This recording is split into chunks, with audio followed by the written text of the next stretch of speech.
ناصر، ممكن تخلي مراتك ترقص لو سمحت؟ لا سلكته ومعاك ومتاله يا صاحبه.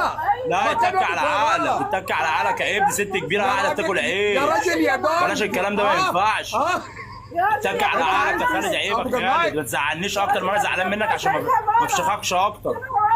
لينا سايب لنا فيها خلي بالك. لا حول ولا قوة إلا بالله. أنا بناشد يا جماعة كل واحد بيطلع زوجته على أي برنامج اتق الله عز وجل. اللي بتطلع زوجتك في اللايفات اتق الله عز وجل. في نساء بتطلع محترمات، لكن برضو ما يطلعوش يا جماعة. مفيش راجل يطلع زوجته على برنامج، مفيش راجل يبقى قاعد وزوجته قاعدة من وراه تمام، وبشوفها كتير جدا جدا ويلعبوا جولات مع شباب ويقعدوا يتكلموا مع بعض عشان فلوس وعشان دعم. اتقوا الله عز وجل. قال النبي صلى الله عليه وسلم: لا يدخل الجنة ديوث. قلنا يا رسول الله من الديوث؟ قال: الذي لا يخاف على عرضه. لا يخاف على ايه يا جماعة؟ على عرضي.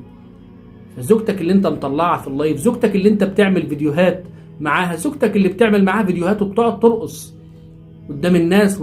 يعني كان حتى في فيديو منتشر كده، انا ما بحبش اعلق على الحاجات دي اصلا، لكن شفته واحد برضو كان كاتب كومنت على فيديو لزوجتك مش عارف كذا وكذا. ليه اخلي حد يكتب لي كده؟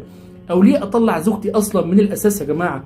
زوجتك دي المفروض جوهره مصونه، جوهره ما تطلعش على السوشيال ميديا خالص خالص. اتقوا الله عز وجل.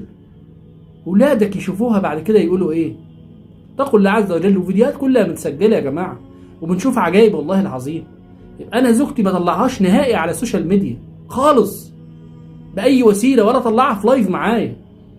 يعني الواحد بيشوف عجائب والله العظيم. لا يدخل الجنه ديوث. والبنات اللي بتطلع على برنامج التيك توك فين اهاليهم يا جماعه؟ فين اهاليهم؟ النبي صلى الله عليه وسلم قال: كلكم راع وكلكم مسؤول عن رعيته. البنات اللي بتطلع تفتن الشباب فين اهاليهم؟ فين ابوهم؟ فين امهم؟ انا مش عارف هم فين والله العظيم. ازاي يشوفوا بنت او ولد طالع يفتن ويعمل حاجات وانتوا كلكم عارفين وسايبينه كده؟ يا ابني انت هتتسال عنه يوم القيامه، انت كأب وانت كأم هتتسالوا عنهم يوم القيامه. اتقوا الله عز وجل. والله نسأل الله العفو والعافية. ربنا عدنا منها على خير يا جماعة. هي دنيا فتن، لكن في هذا الزمن يا جماعة هو زمن الفتن، فليسعك بيتك ولتبكي على خطيئتك. وخلي بالكم يا جماعة من السوشيال ميديا، ما تدخلش على أي برنامج في السوشيال ميديا إلا لما أنت تبقى عارف أنت داخل على إيه أو داخل تعمل إيه، لأن فتن جامدة.